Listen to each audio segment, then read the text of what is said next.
Marami na ngayong mga Pinoy ang naiengganyong magtayo ng sarili nilang franchise business na nalilinya sa pagkain. Di kalakihan ang puhunan kaya madaling simulan.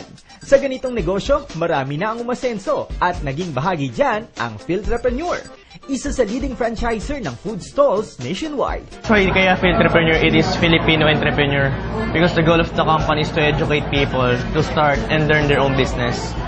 Ang Filtrepreneur ay isang kumpanyang para sa mga gustong pumasok sa franchising.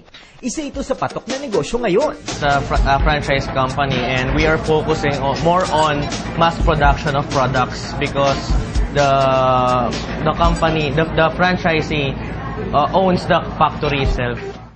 Ang kanilang prangkisang food carts at products ay kalat na sa buong bansa. Sa pagpili ng food cart business, kailangan mong maging praktikal. Pumili ka ng isang food cart business na maliit lang ang kapital pero sigurado ang kita. O di naman kaya ay halos wala. Meron ba nun? Meron! May dalawang paraan para maging miyembro ng Filtrepreneur.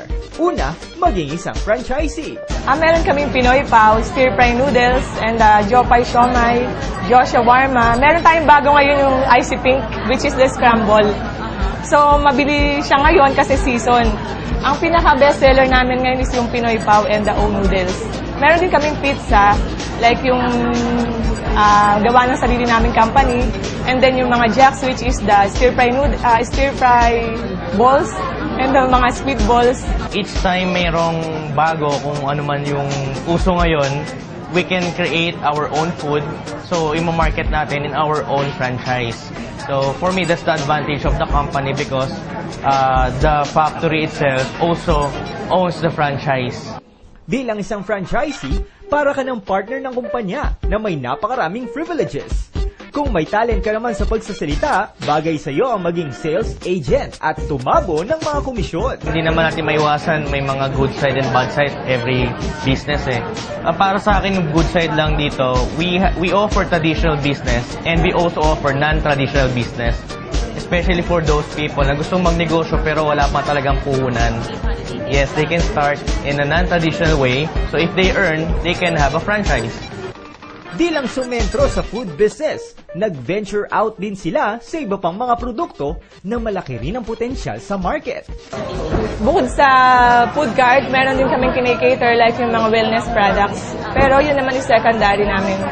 Like yung mga coffee, mga Kojic soap, yun. Kasama yun doon sa MLM. Guys, once na nag-franchise kayo, kasama na sa package yung loading business. Napakahilig ng Pinoy sa pagkain, kaya ang Filtrepreneur ay laging gumagawa ng mga pagkaing siguradong papasa sa panlasang Pilipino. We invite everyone to visit our office. We are located here in 33, letter E, Annapolis Street, Green Hills, San Juan. And you can also visit our website. It's www.filtrepreneur.com and www.thefilipinodream.com. Ang Filtrepreneur team will make many Pinoys' dream to come true.